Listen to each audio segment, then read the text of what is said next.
Hi there, Jojo Mayer here. Greetings from the SONOR factory in Germany.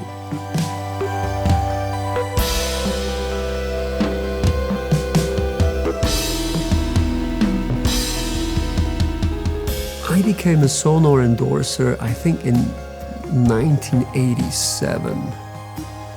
And the story was, at the time, SONOR was the European distributor for Sabian. And I got signed with Sabian, and I came here to pick out my cymbals. And the artist relation person at the time, Herbiash, was a great drummer also, was like, by the way, are you interested to play SONOR? And I was like, yeah, well, these are great drums. So he let me pick a kit, you know, and I've been a SONOR endorser ever since.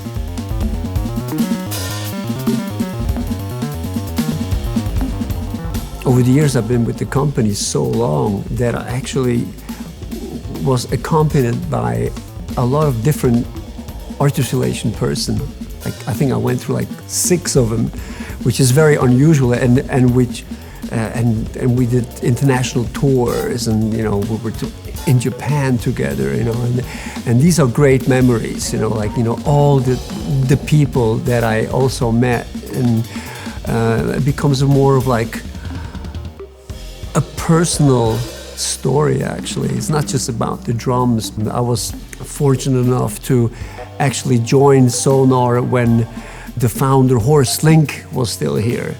And, you know, learning from his philosophy of being really the guy that has the mentality of the person that innovates in a garage, basically. You know, he was the founder and innovator. I mean, he wasn't the literal founder, but in the bloodline, you know, anyway. And so that was interesting, you know, to see, okay, what is SONOR, you know, what makes the brand other than just a high quality instrument, and it's a philosophy also.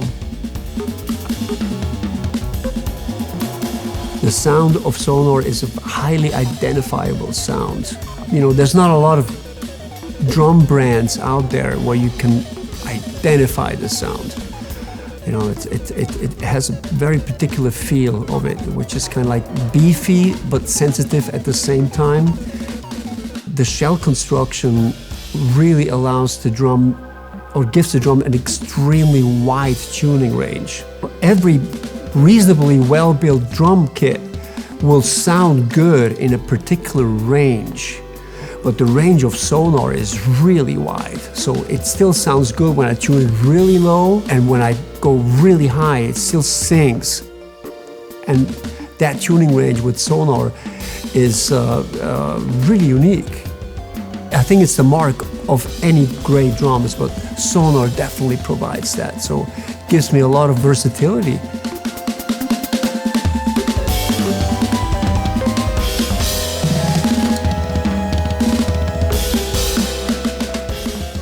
Quality, integrity, and legacy.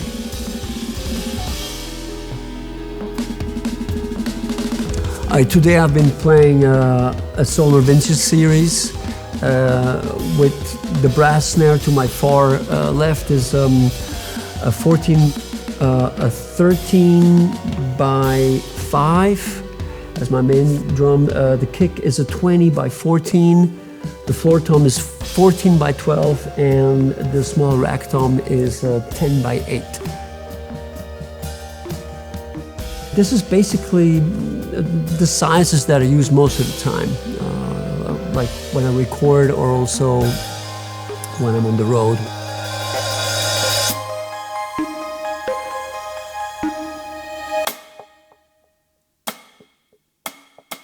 Well, it's special because I designed it. The properties that it has are unique in the sense that the mechanism is designed to translate your movements one-to-one. You know, so basically, the idea that of my bass drum technique is I do the same things that I do with my hand, with my feet. You know, I translate all the technical approaches. I need the pedal to do a one-to-one relation with my motions. Most pedals don't allow me to do that, you know, because they kind of distort the motion in a sort of like they're more designed like catapults, you know. So my pedal has a very linear motion. It's perfectly balanced, so to say. So and it allows me to play like that. The main focus of what I do these days is my solo work called Me Machine. It's what I did today, and it involves generative technology. So basically the computer is programmed to listen to what I do and identify it and interpret it into musical output. So it's an improvisational thing. So I play something and the computer reacts to it. To this output, I react. So it kind of becomes a closed loop. You know, this is the basic idea. It's a closed improvisational loop.